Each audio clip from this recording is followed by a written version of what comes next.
brain, our special senses have complex organs that gather specific information from the environment. This includes vision, hearing, smell, and taste. But wait! There's more! Oh!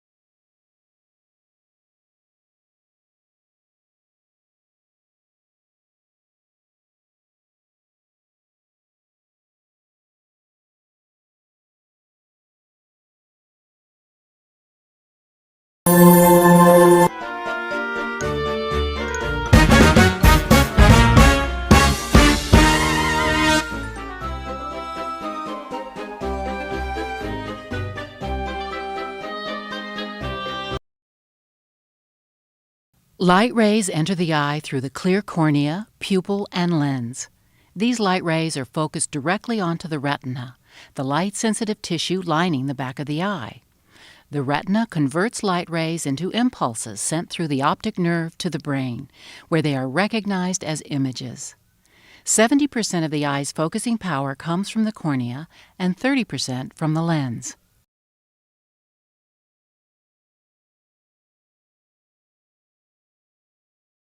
Hello, I'm Dr. Neil Renaud and I'm a developmental optometrist. Today I want to tell you all about how your rods and your cones work in your eyes, how they make vision possible. Alright, rods and cones, how it works. So about 70% of the sensory receptors in your body are related to your eyes and your vision. It's a huge percentage. And those are broken down into rods and cones. Your rods and your cones are located in the back of your eyes, kind of on the inner lining of the back of your eyes, in your retina. And that, you can think of your eyes similar to cameras. The rods and your cones, those photoreceptors, are just like camera film. That light that comes into your eyes, it refracts into tiny points right in the back of your eyes, starting in the center and moving outward. All right, first rods. Rods are photoreceptors in the back of your eyes that take in light and send a neurological signal to your brain. We have about 120 million rods in our eyes. Rods are really more in a gray scale without color, and they specialize in your peripheral vision, which is about 95% of your visual field is peripheral vision, which is dominated by your rods. Rods are also sensitive to motion, and they process our vision while we are in motion and while our surroundings are in motion as well. And when I say sensitive to motion, if something moves in your peripheral vision, it's something that you are alerted to and you look right at, versus if your peripheral vision is static and not moving, then we're not very alert to it. It's really when we perceive motion in our peripheral vision through our rods. Next, cones are another type of photoreceptor in our eyes that specialize in color and fine detail acuity. And we have about 6 million cones in each eye, which is a lot less than that 120 rods, so we have way less cones in our eyes. We have 3 different types of cones: red cones, blue cones, and green cones. So they're great at identifying colors and also fine detail acuity targets, like when you're in your eye exam and you're looking at that 20/20 line and identifying each letter on the line, you're using your central vision, which is dominated by your cones. So those 6 million cones are right in the center of your vision, your central vision, where I'm looking at the camera right now with my cones. I'm processing with my central vision. That's about 5% of my vision. Everything else around it is mostly rods. That 120 million rods in each eye are able to process peripheral vision, which is about 95% of what I can see. So as light hits the rods and the cones, they process that information, send it in a signal through our optic nerve into our brain, from our eyes into our brain, where we are able to process what we see. And that's how we interpret and derive meaning from our world, through our eyes. It all starts at the rods and cones, and the interpretation ends up in the back of the eye, or back of the head in your brain. So I like to say rods answer the where questions, cones answer the what questions. So our peripheral vision with our rods guide us through space. That's how we are mobile, we can see without tunnel vision, versus our cones are great at identifying, answering the what question. What am I looking at? What am I looking for? They work together constantly. So for instance, when we're driving, I may be looking at a street sign with my cones and identifying a street sign. I may be looking at the car right in front of me with my central vision, with my cones. My peripheral vision though keeps me in my center lane, keeps my car in the right spot. I can identify cars and a ball that comes out of the sidewalk into the street. I can see those with my rods in my peripheral vision. So rods and cones constantly are being used for different purposes. Huge in sports too. Say you're a basketball player, you are using your cones to look at the rim, trying to make the basket, while you see all of the players on the court around you with your rods, your peripheral vision. We're reading, we're identifying the word we're looking at with our cones, with our central vision, and then scanning ahead in our peripheral vision, keeping our spot on the page using that information from our rods. Generally, your cones are a little bit better with processing vision in daylight, where you get lots of color, versus your rods they dominate more in the dark settings, where we see mostly in black and white. That's mostly using your rods to see as you navigate in a dark place. As we transition dark to light, light to dark, we do also need to adapt, whether it's light adapt or dark adapt. So say when you first turn the lights off at night, it's pitch black, you can't see anything. But a few minutes later, you've adapted to where you can see pretty good, or you can find your way around the room that you're in, because your rods have taken over, you are dark adapted. And then when you turn the lights on, it's the opposite. Over a few minutes, you become more light adapted and your cones begin to take over again. Cones that perceive color, they work a little slower and fatigue quicker. So that's why if you've ever seen an after image, if you look at something for a while and then look away and you can still kind of see it, that's because your cones are slowly readapting to a different visual field. The absolute worst lighting is dusk. So if you're driving and it's almost dark, it's not light at all, but it's not pitch black either, neither system is really operating optimally. Rods love the dark, cones love the bright light. In the dusk, we have a little bit of both. Neither one is operating perfectly. So dusk is really the toughest visual setting or condition to see. Now, have you ever heard of color blindness? Not everybody has 3 different types of cones. You may be colorblind and actually see some colors blending together. The most common is a red-green color deficiency, where reds and greens kind of blend together. A little bit less common is a blue-yellow color vision deficiency, and it's much more common for males to be color vision deficient than for females. Color blindness is also usually genetic, and it's very rare for someone to see completely black and white. Usually you have some color, you are just deficient in certain colors. And actually dogs also are really red-green color deficient. They have 2 types of cones, so they do see some color, but not every color like a high-functioning human does. So rods and cones are amazing. They vary from animal to animal. For instance, cats, they have excellent night vision, right? They have amazing rods. It's almost like they have night vision goggles on. When they're doing all their hunting at night, they see wonderfully in the dark, while other animals struggle. Eagles, they have the best visual acuity. They can see tiny little things very far away, like a fish 100 yards up when they're soaring through the air. They have excellent cones. The mantis shrimp actually has 12 different kinds of cones, where we only have 3, they have 12. So imagine what they can see. So the eye is the most fascinating organ, right? I love this stuff. I hope you do too.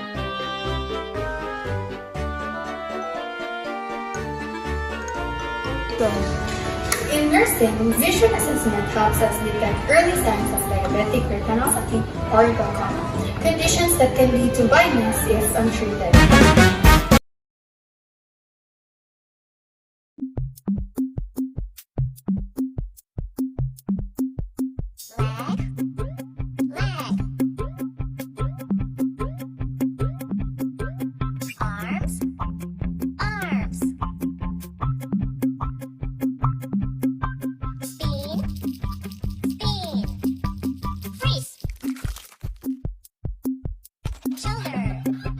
Shoulder.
twist, twist, twist, twist, freeze, twist, freeze, jump, jump, freeze, fast, fast, fast, fast, freeze, fast, freeze, slow, slow, freeze, spin, spin, spin, goodbye.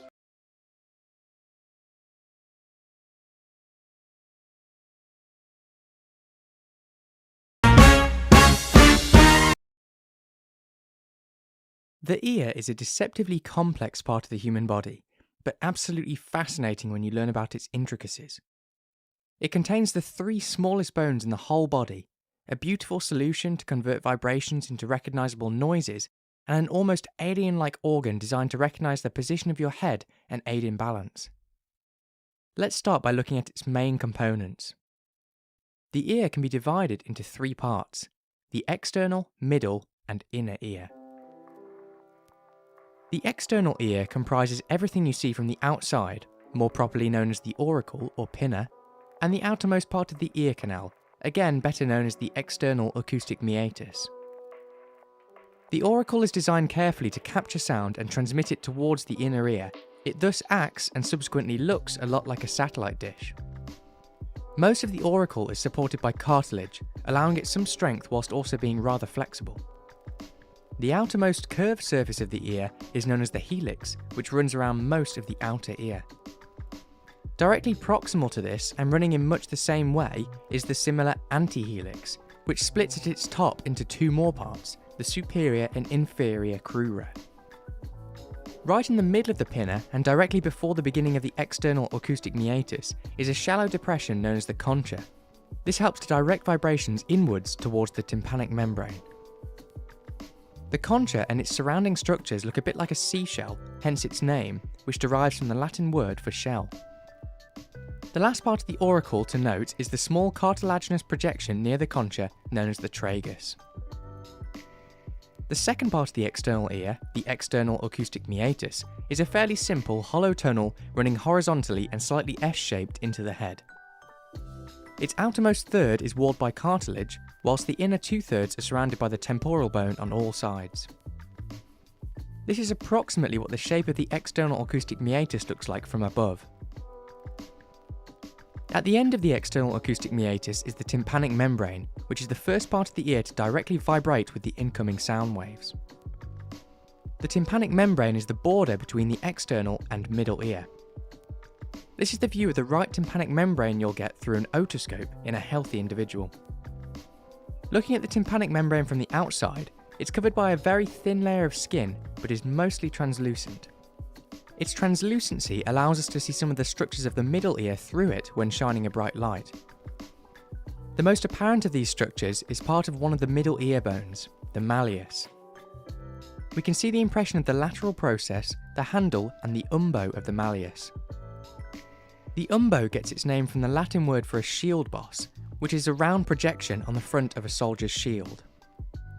Everything below the lateral process of the malleus is known as the pars tensor, and everything above it, the pars flaccida.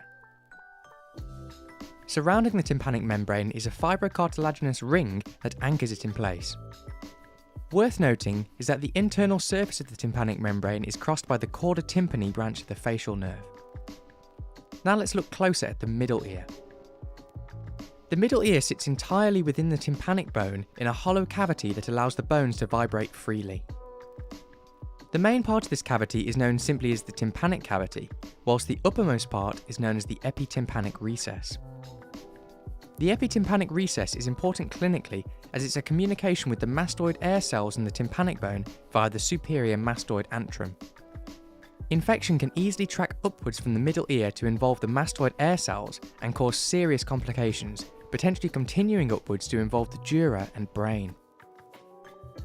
The 3 bones of the middle ear are the auditory ossicles, and they join together in a line to transmit vibrations from the tympanic membrane to the oval window of the vestibule. These bones are named the malleus, incus, and stapes respectively.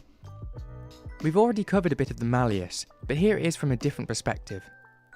We see the handle, which is the part in contact with the tympanic membrane, the anterior process, the neck, and the head. The head sits in the epitympanic recess and articulates with the incus. The incus is relatively simple and consists only of a body and a short and long process. The body articulates with the malleus and the long process articulates with the stapes. The last ossicle, the stapes, is strangely shaped just like a stirrup.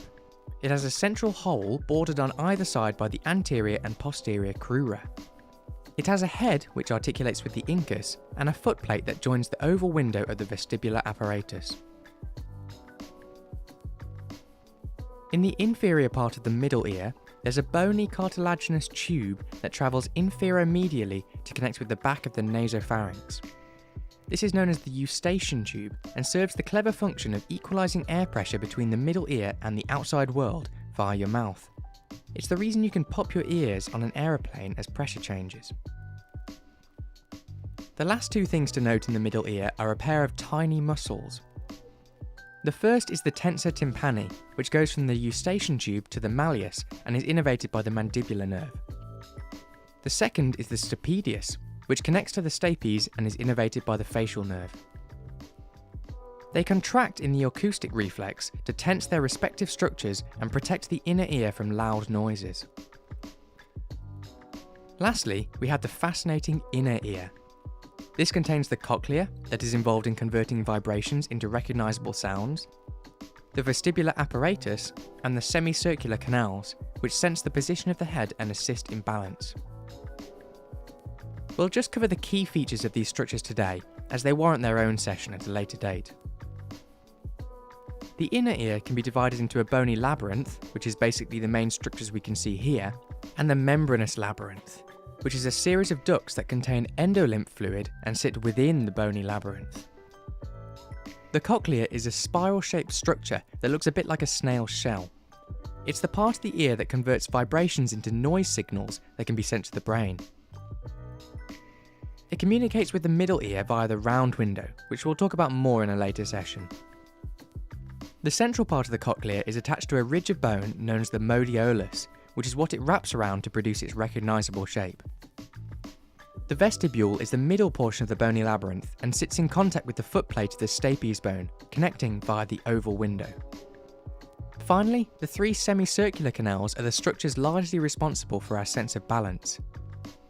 They are C-shaped projections that come out of the vestibule at 90 degrees to one another. Fluid is allowed to flow around these canals, and its direction of movement is used to determine what direction the head is moving and thus determine the body's position in space. At the base of each semicircular canal is a swelling known as an ampulla. The last structure to note in the inner ear is the vestibulocochlear nerve, which enters the inner ear via the internal acoustic meatus. It divides into two individual nerves, one to the cochlea and one to the vestibule, hence its name. The facial nerve also passes through the inner ear, but it has no innervation here.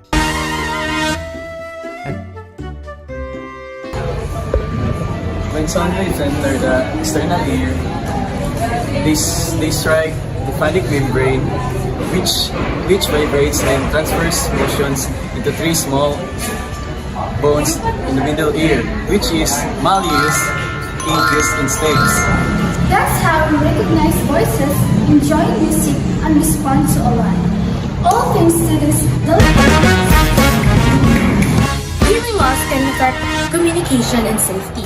Nurses must assess auditory function regularly, especially in elderly patients. Even small acts like speaking clearly and praising the patient promote better care. This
Four, three, two, one.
The olfactory system is responsible for the sense of smell or olfaction. Basically, airborne molecules emitted by an odorant source are detected by olfactory sensory neurons located at the roof of the nasal cavity. These neurons convert chemical stimuli into electrical signals and send them via the olfactory nerve to the olfactory bulb, then to the brain, where they are interpreted as odors. Odorant molecules are first dissolved in the mucus secreted by the olfactory epithelium, which guides them to the cilia of olfactory neurons. This is where odorant molecules bind to their receptors. Each neuron expresses a single type of protein receptor. There are only about 400 different receptors in humans, but they are used in a combinatorial way such that one odorant can bind several receptors, and one receptor can bind several odorants. This enables the olfactory system to recognize an enormous number of odorants. Odorant receptors are G-protein coupled. Upon binding to the odorant, a signaling cascade is activated, leading to membrane depolarization. When the olfactory stimulus is strong enough, action potentials are generated and conducted along the axon to the olfactory bulb. The axons of all olfactory sensory neurons form the olfactory nerve, also known as cranial nerve 1. In the olfactory bulb, these axons synapse with second-order neurons, the mitral and tufted cells, within structures called glomeruli. Each glomerulus receives axons from sensory neurons that express the same protein receptor. The second-order neurons are stimulated by sensory neurons, but they also receive inhibitory feedback from the cerebral cortex. This means an odor can be perceived differently under different circumstances. For example, the smell of food is more appealing when one is hungry and is less so when one is full. The axons of mitral and tufted cells form the olfactory tracts, which project directly to the primary olfactory cortex. The primary olfactory cortex is not one, but several cortical areas located on the base of the frontal lobe and inferior surface of the temporal lobe. These primary regions then project further to some other areas of the brain, mediating different aspects of odor recognition and response. Because olfactory neurons are exposed directly to the noxious external environment, they are replaced more often than other neurons. Stem cells in the epithelium differentiate into new olfactory neurons, whose axons grow along the existing axons to the olfactory bulb. Any factors that destroy all olfactory neurons at once would result in a permanent loss of sense of smell, a condition known as anosmia. Illnesses that cause inflammation of the nasal mucosa may lead to transient anosmia. Loss of smell also affects the taste experience, as taste and smell are the two aspects of flavor.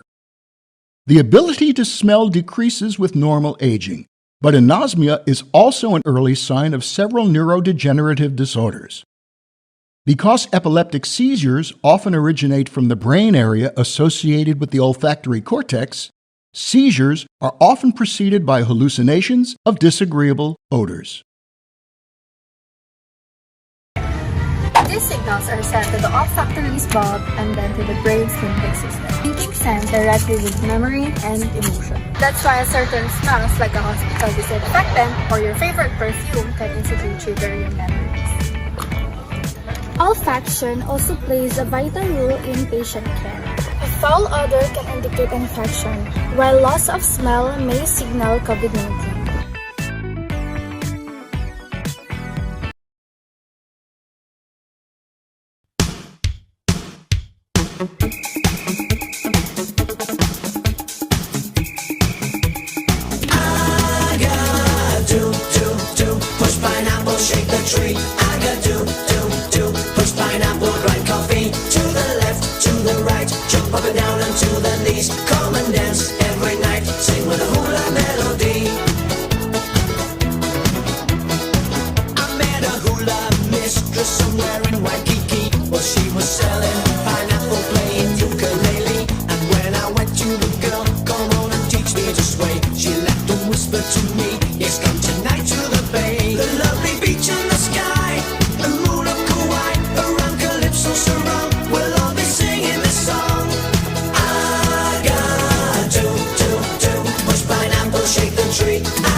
Taste, or gustation, is a special sense that helps us evaluate what we eat or drink.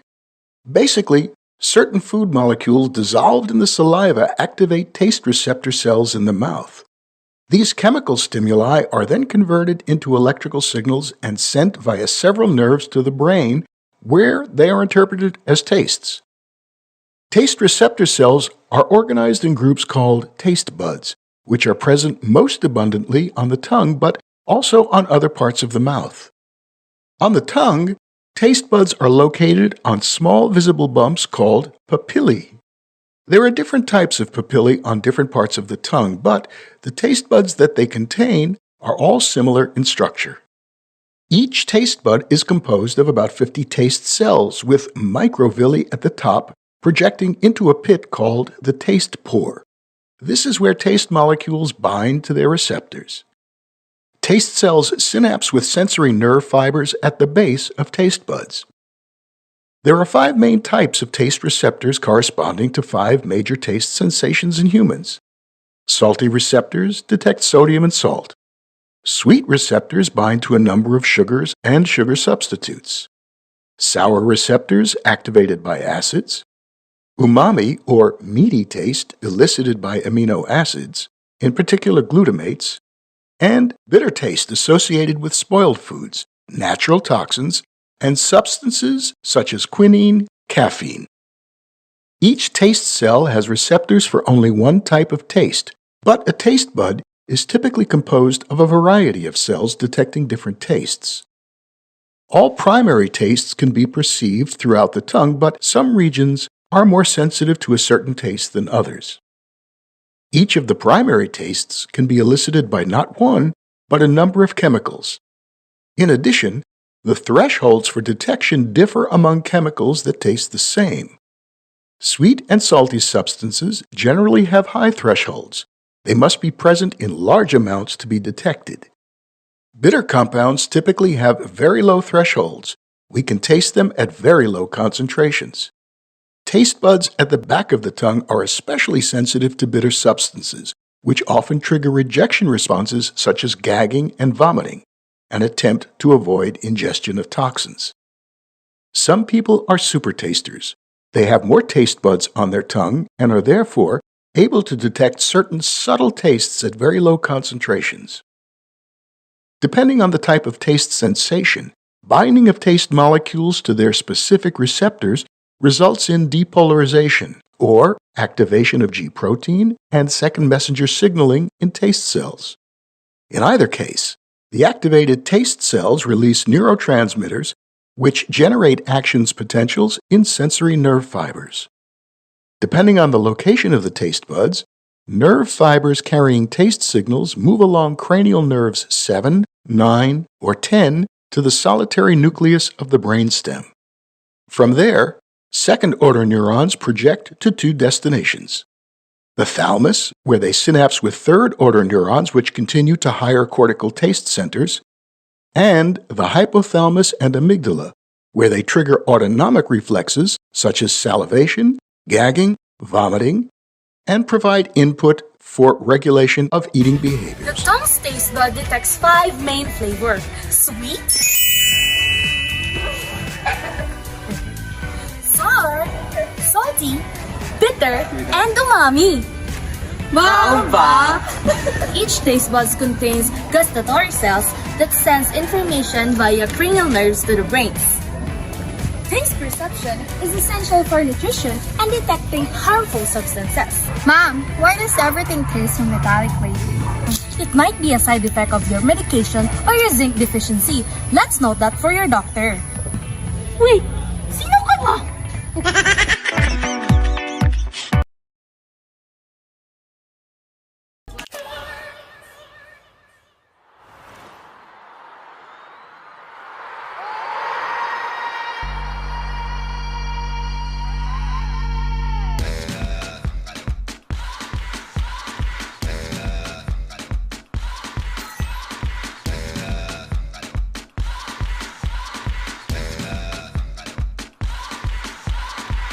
You're a good soldier, choosing your battle.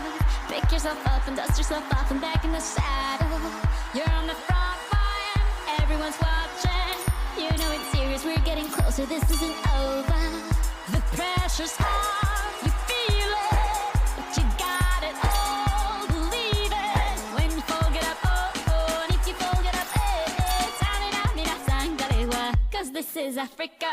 Tamina, mina, eh, eh, waka, waka, eh, eh. Tamina, mina, sangalewa, this time for Africa.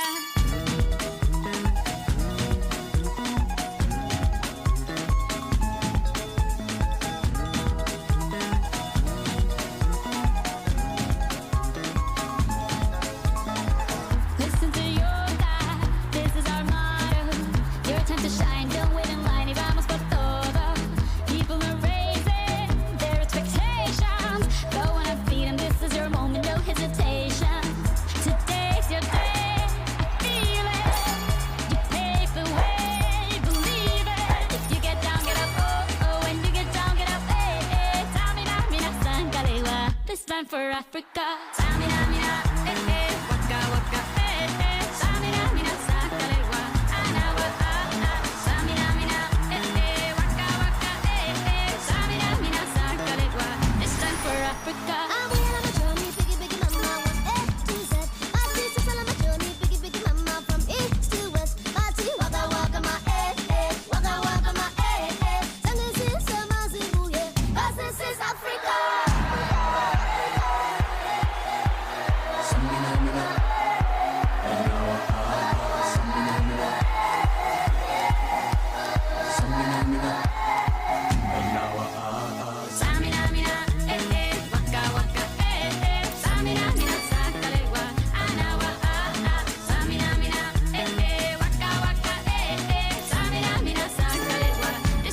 Africa. Jungle, jungle, Samina, mina, Sakalewa, Anawa, jungle, jungle, Samina, mina, Sakalewa, Anawa,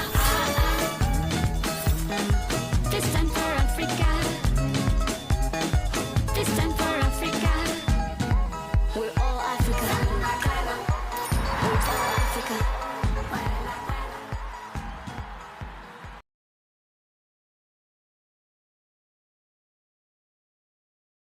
The vestibular system is responsible for the body's equilibrium. It maintains balance and provides awareness of the body's spatial orientation. Vestibular sensory organs detect changes in the head's positions and movements and transmit this information to various regions of the brain. Projections to the brainstem trigger reflex pathways that lead to compensatory actions to maintain stability or reestablish equilibrium, while projections to the cortex provide perception of gravity and movement. Examples of vestibular reflex pathways include the vestibulo-ocular reflex that controls eye muscles to keep visual objects in focus while the head is moving. It does so by moving the eyes in the opposite direction as the head. And the vestibulo-spinal reflex that senses a potential loss of balance and activates body muscles to keep the body from falling. The sensory part of the vestibular system is located in the inner ear on each side of the body. It consists of 3 semicircular canals that sense rotational movements, such as when the head is turning, and 2 otolithic organs that sense head positions as well as straight-line motions, such as when riding in a car or elevator. The 3 semicircular canals, or ducts, are oriented approximately at a right angle to each other, each corresponding roughly to one of the 3 planes of motion, turning left and right, nodding up and down, and tilting to a side. They contain a fluid called endolymph. Each canal has an enlargement at one end called an ampulla. Within the ampulla, there are hair cells embedded in a gel-like structure named cupula. When the head turns, the ducts that are located on the same plane of motion rotate, but the fluid lags behind because of inertia. This causes the fluid to briefly move in the opposite direction as the head, and either push or pull on the cupula, bending the cilia on the hair cells and thus activating them to send nerve impulses to the brain. The direction of the bend determines if the signals generated are excitatory or inhibitory. Because the 2 sides of the head are mirror images, a head turn generates excitatory signals on one side and inhibitory signals on the other. The 2 otolithic organs are 2 patches of hair cells oriented nearly perpendicular to each other, the saccule being vertical and the utricle being horizontal. The cilia of these cells are embedded in a gel-like layer sprinkled with calcium carbonate crystals called otoconia, commonly known as ear rocks. The crystals add weight to the layer, pulling it down with gravity. When the head is in upright position, the gelatinous layer bears down evenly on the cells of the utricle. The cilia remain straight and no signals are generated. On the vertical saccule, however, the heavy gel is pulled down by gravity at one end, bending the cilia, generating nerve impulses. The reverse is true when the head is horizontal.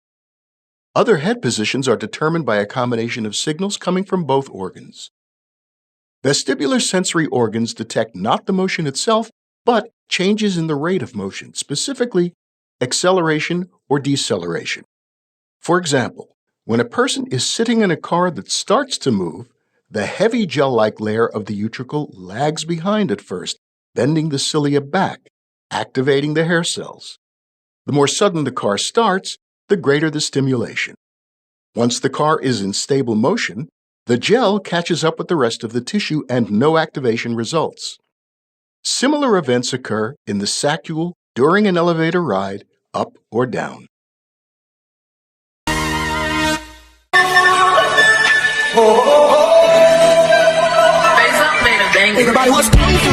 The semicircular canals detects rotational movements, while vestibule detects linear acceleration movement inside these canals bends hair cells, sending signals to our brain about our body's position. When the vestibular system malfunctions, dizziness or vertigo offers a common issue in patients with ear infection or aging. nurses must recognize the symptoms early to prevent falls and ensure patient safety.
It's teamwork not just among neurons, but between organ, system, and even people. And that's what nursing is about: integration, sensitivity, and understanding. They allow us to appreciate beauty, communicate, and connect. As nurses, understanding these senses means understanding how people live, feel, and heal. Because one patient says, I can see. I can hear. I can taste. it's not just biology, it's life itself. The special senses reminds us that caring begins with perceiving and seeing people As whole beings. And that is the art and science of nursing.